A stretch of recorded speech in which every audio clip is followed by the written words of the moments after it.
c'est Mariétou Diouf de Etou Nature et je suis la directrice de l'entreprise Etou Nature. Donc, on transforme des produits naturels, alimentaires et cosmétiques.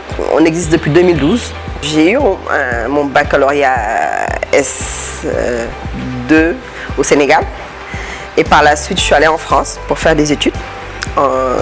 J'ai eu un master en modèle mathématique de l'économie de la finance internationale. Et après avoir obtenu ce diplôme, j'ai travaillé pendant une année chez AXA. Et après, je suis allée au Canada, que j'ai continué, j'ai travaillé, j'ai étudié aussi. J'ai travaillé dans le domaine de la finance, donc dans une société de pharmacie numéro 1 au Canada. Et de là, j'ai décidé, bon, après 15 ans à l'étranger, je me suis dit pourquoi pas ne pas revenir au Sénégal, parce que aussi il faut quand même redonner ce qu'on a. Voilà, le Sénégal m'a beaucoup donné, donc je me suis dit pourquoi pas revenir. Et ce que j'ai fait, je ne suis pas venue directement au Sénégal. Je me suis dit bon, le Sénégal je le connais, pourquoi pas ne pas connaître un autre pays de la sous-région, parce que j'ai jamais fait vraiment les pays africains. Donc je suis allée au Burkina. Donc le Burkina m'a permis aujourd'hui d'être ce que je suis. Pourquoi?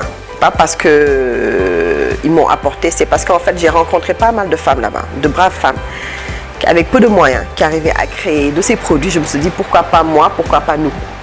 Et de là j'ai commencé à vendre du beurre de karité et après par la suite, lorsque je suis revenue au Sénégal, j'ai pas voulu rentrer franchement pour travailler pour quelqu'un. Je me suis dit il y a pas mal de gens pour ça, mais moi j'ai toujours voulu entreprendre, je l'ai fait depuis, même en travaillant, mais c'est ça que j'ai toujours aimé faire. Donc c'est de là j'ai créé l'entreprise Etou Nature, mais j'ai un master en finance derrière. On fait la transformation de produits alimentaires et cosmétiques. Donc dans tout ce qui est alimentaire, qu'est-ce qu'on fait? On fait par exemple des produits locaux, dont le baobab que tout le monde connaît, le bissap, l'hibiscus, et on fait aussi des céréales à base toujours des produits locaux. Et on a d'autres produits qui sont pas mal de compléments alimentaires et c'est des plantes médicinales qu'on fait, qui sont d'ici, genre le nep-nep, le lait-dour, corosol. Et c'est des produits qui ont des propriétés adaptées pour certains types de problèmes qu'on rencontre, le diabète, la tension, le cholestérol. Et là actuellement on a une boutique qui est située à la SICAP Liberté 5 et par la suite aussi on vend en ligne, on a un site internet et une page Facebook. Actuellement tout le monde recherche d'ailleurs la nature, hein, avec les produits qu'on avait avant. C'est des produits industriels avec pas mal de produits chimiques. Maintenant les gens retournent vers le naturel, donc moi je suis la première personne à retourner vers le naturel pour pouvoir faire ce métier. Parce que vous allez avoir des produits sains. Par exemple, dans l'agriculture bio, ça va être des produits exempts de pesticides. Donc, les conséquences, vous devez les connaître avec les pesticides. Donc, il y aura, bon, actuellement, on le sent même parce qu'on a pas mal de maladies. Et l'idée de retourner vers le naturel, c'est d'éviter ces produits-là. Tout ce qui est produits naturels, surtout au Sénégal, les gens en fait ne connaissent pas vraiment. Il n'y a pas d'information vraiment sur le naturel, même sur les plantes médicinales. Même moi, lorsque je commençais, j'avais des difficultés.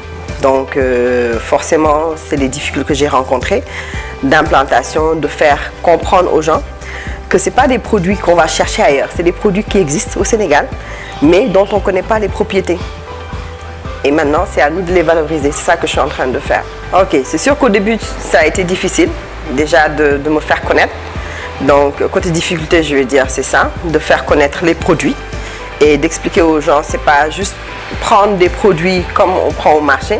Nos produits ont été vraiment bien traités, bien contrôlés, avec des normes de qualité qu'il faut. Donc, c'est ça qui a été la première difficulté que j'ai rencontrée. Et par la suite, pour se développer. Donc, le développement, sachant que l'entreprise, c'est une entreprise individuelle, à un moment donné, la demande est là, mais il faut suivre. Et pour suivre, il faut avoir des technologies et des contraintes qu'on a sur ce côté-là, c'est les financements qu'on n'arrive pas à avoir. Moi, ce que je me suis dit, lorsqu'on crée une entreprise, il ne faut même pas penser à, avant même de créer, rechercher un financement. Il faut démarrer petit. Ça, c'est la première chose. C'est la clé en fait. Il faut démarrer petit. Même avec 1000 francs ou même 10 000, n'importe quel montant, vous pouvez démarrer. Et ça va vous permettre de faire une étude de marché. L'étude de marché sur le terrain, pas juste sur le papier. Parce que ce qui est important, surtout dans nos pays africains, particulièrement au Sénégal, on n'a pas de statistiques, de données qui nous permettent d'avoir des preuves de ce qu'on fait. Donc moi, lorsque j'ai commencé, par exemple, ce que je suis en train de faire, il n'y en avait pas beaucoup. Il n'y en avait pas beaucoup, donc je ne pouvais pas me baser sur un vécu. Donc j'étais obligée d'aller sur le terrain, commencer par genre 1 litre d'huile de baobab que j'ai démarré et que j'ai reconditionné. Et là, j'ai commencé à tâter mon marché de là, au fur et à mesure. Donc dès l'instant que vous vendez des produits de bonne qualité, forcément les clients vont revenir et forcément vous allez avoir plus de motivation à continuer. C'est sûr que c'est difficile d'avoir un financement si vous venez de commencer, c'est sûr. Voilà, moi je pense qu'en fait, le secret que je vais dire entre guillemets, c'est l'innovation. Une entreprise doit innover. Il ne faut pas attendre, en fait, il ne faut pas juste avoir un produit et s'asseoir, se dire c'est un acquis. Il faut innover. Et en innovant, c'est là qu'on fait pas mal un plus. Et forcément, les clients vont se dire, ah tiens, c'est un nouveau produit, je vais essayer. Donc c'est là, il faut aller vers l'innovation. Donc sans innovation, une entreprise ne va pas être pérenne, ça c'est sûr. Sur le naturel, donc côté alimentaire, ça va être, comme je vous disais tantôt, il y a la poudre de baobab, le baobab en poudre. Il y a le moringa qui est le nebedai aussi, qui est vraiment bien comme complément alimentaire, qui est très demandé actuellement sur le marché, que ce soit sur le marché national, international. Et il y a pas mal d'autres produits aussi qui sont demandés de façon... tout le monde connaît les céréales parce que de nos jours, nos femmes ne vont plus faire comme on faisait avant. Donc du coup, elles achètent seulement déjà bien fait. Et côté cosmétique, donc il y a l'huile de baobab aussi qui est très demandée parce que c'est une huile qui est même bien pour nous Africains, dans le sens que c'est une huile qui a double usage pour la peau et pour les cheveux. Donc l'huile de baobab est très demandée. Et tout ce qui est savon naturel aussi, c'est demandé. Côté le beurre de karité, que tout le monde connaît.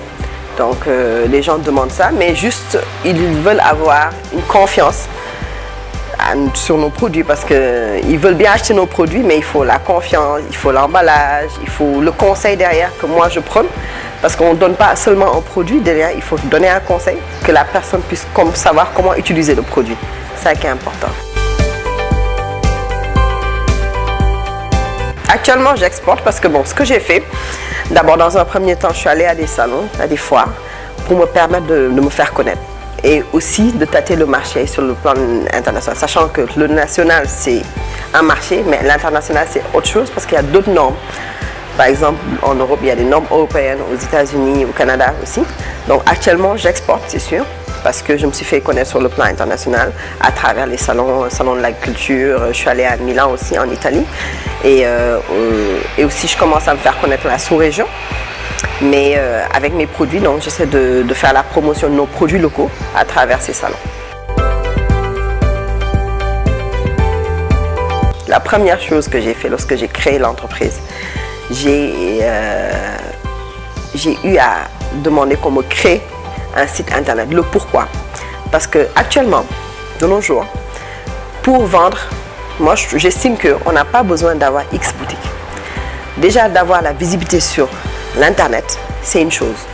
Parce que la personne qui va vous demander un produit, vous n'allez même pas chercher à l'envoyer un email, machin. Allez juste sur le site. Et l'avantage, c'est plus rapide. Il y a pas mal de gens en fait qui ne peuvent même pas se déplacer parce que moi, d'expérience, j'ai des clients qui sont même à Dakar, que j'ai jamais vus, qui ont vu juste mon site, qui ont commandé en ligne et j'ai livré le produit, ils étaient satisfaits. Et ils reviennent derrière. Bélier. Je pense qu'on a le goût du risque. Ça, c'est une chose. On a le goût du risque. Et il faut aimer entreprendre aussi. Et je pense que peut-être les béliers l'ont déjà en tant que signe. Mais on aime le risque. Moi, ce que je conseillerais à ces jeunes, c'est de commencer petit, d'aller se formaliser. On se crée un réseau. Et le réseau est très important et ce réseau va nous permettre de nous développer.